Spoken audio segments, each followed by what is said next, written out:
Today we're going to be looking at making a simple pinch pot with some of our Mayan designs on it after the Mayan culture. So this is an example that we finished last year.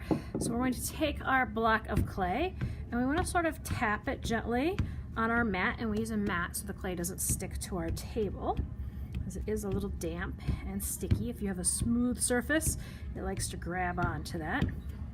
And I start tapping it in some different directions so that it starts looking a little bit more like a circle. And it kind of fits in the palm of my hand. You can roll it if you want to try rolling it into a ball, or you can do it on the table. It doesn't have to be a perfect circle or sphere, but it can be pretty close.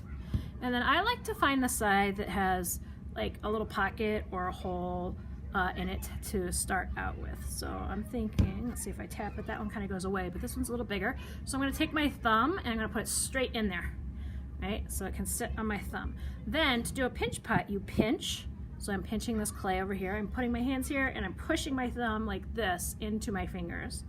And I turn it a little and pinch and turn, pinch and turn, pinch and turn. And you can see as I do that, it starts looking more and more like a little pot, doesn't it? And my outside is still pretty rough. So I'm gonna finish my inside. Sometimes the inside you can smooth it out with your thumb a little bit, like that.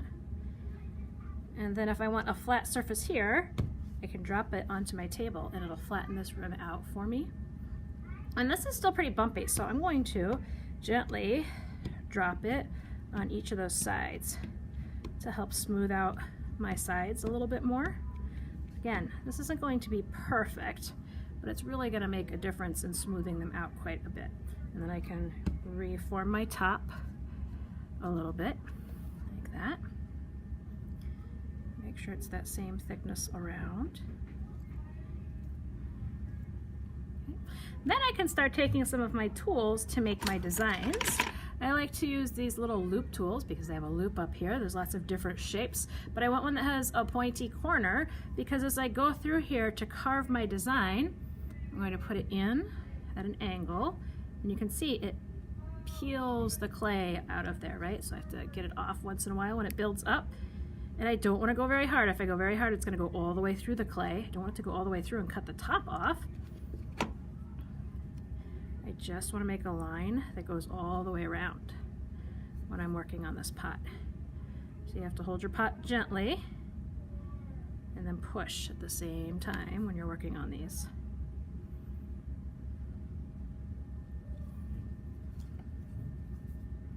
Until I come all the way back around and meet up on the other side. I gotta get all of this out of here. And if it gets stuck, you can take one of the other tools, clean it out. And then I want to make sure there aren't any little clay boogers on here. Once in a while when you do this, see something like this here, you get a little clay booger, that's what I call them. I want to make sure we clean that up. I don't want it to be dirty like that. I want a nice clean edge when we're going through there. Kind of like that. Clean out my loop tool again. Now, I'm going to do some of my more complex patterns in here. So maybe I want to do a zigzag this time. And it's easier with the loop tools to pull down than it is to push up. If you're really good, you can push up. It takes a little bit of practice and pull down. But you notice I get fewer little clay boogers in there if I pull down as opposed to up. And if sometimes you have to go through and smooth it out a little bit. And I'm going to go around my whole pot making these different decorations.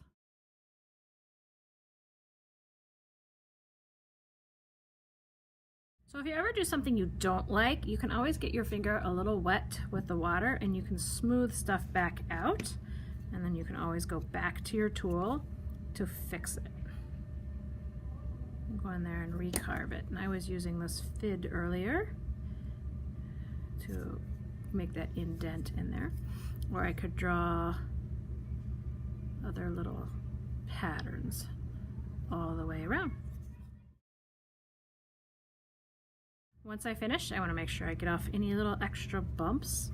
I'm going to turn it over. I'm going to put my initials in the bottom because it's not really big enough for your whole name to be in there. And then you're going to want to put your class code inside or on the bottom as well. And the teacher will show you where to put it on the drying rack so that we can let them dry out and then put them in the kiln.